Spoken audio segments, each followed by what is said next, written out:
मालदा में तृणमूल नेता की हत्या के बाद इस मामले को देखते हुए आसनसोल दुर्गापुर पुलिस कमिश्नरेट के 3 नेताओं को सुरक्षा राज्य सरकार के द्वारा उपलब्ध कराई गई है। सूत्रों से मिली जानकारी के अनुसार पश्चिम बर्धमान जिला परिषद के उपाध्यक्ष विष्णुदेव नोनिया, आसनसोल नगर निगम के वार्ड संख्या 78 के पार्षद सह शिक्षक संगठन के पूर्व प्रदेश अध्यक्ष अशोक रुद्र तथा पूर्व बर्धमान जिला परिषद सदस्य रामकृष्ण घोष शामिल है। चूंकि रामकृष्ण घोष का निवास एडीसीबी क्षेत्र के बुदबुद थाना इलाके में है, इसलिए उन्हें सुरक्षा दी गई है। वहीं इस संदर्भ में विष्णुदेव नोनिया ने राज्य के मुख्यमंत्री को धन्यवाद दिया।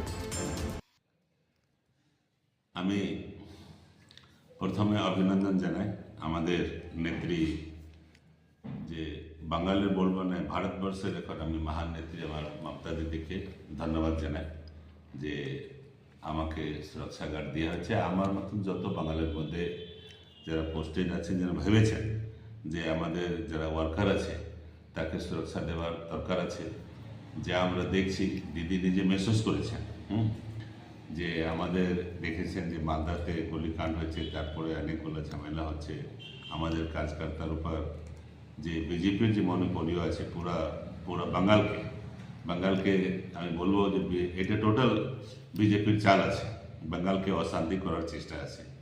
তার মধ্যে দিদি ভালোভাবে ভেবেছেন যে আমাদের ওয়ার্কারকে যত আমাদের কাজ আছে তাকে সুরক্ষা প্রদান করতে হবে, সেই মধ্যে সে দেখিয়ে আমাদেরকে সুরক্ষা দিয়েছেন। এই জন্য আমি দিদিকে বিশেষ করে আমি অভিনন্দন জানাচ্ছি, আমাদের গভর্নমেন্টকে অভিনন্দন জানাচ্ছি, সরকারকে অভিনন্দন জানাচ্ছি, পার্টিকে অভিনন্দন জানাচ্ছি। ধন্যবাদ। দেখুন, আমার তো বিষয় নিয়ে কিছু বলার নেই। মামলা এই যেটা মালদায় ঘটেছে অত্যন্ত দুর্ভাগ্যজনক ঘটনা। বাবলাদার সাথে আমার ব্যক্তিগত পরিচয় ছিল, একসাথে অনেক প্রোগ্রাম আমরা মালদাতেও করেছি। যেহেতু আমি আগে ছাত্রের রাজ্য সভাপতি ছিলাম, শিক্ষকের রাজ্য সভাপতি ছিলাম, তো সেই ইয়েতে বিভিন্ন জেলায় ঘুরতে হতো, পরিচয় ছিল।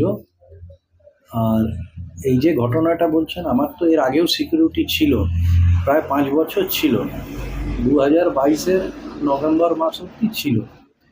তারপর আবার হঠাৎ করে গত পরশু দেখলাম যে আমাকে আবার সিকিউরিটি প্রোভাইড করা হয়েছে।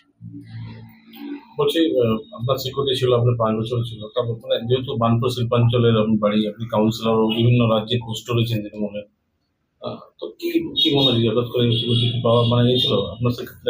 আমি জানি না কেনই বা আমার উঠেছিল আর কেনই বা আমাকে আবার দেওয়া হলো, এটা প্রশাসন বলতে পারবেন। যারা উইথড্র করেছিলেন, যারা আবার রিস্টেবল করলেন, এটা তারা বলতে পারবেন। আর এটা নিয়ে আমার প্রশাসনিক এইটা নিয়ে আমার কোনো বক্তব্য নেই।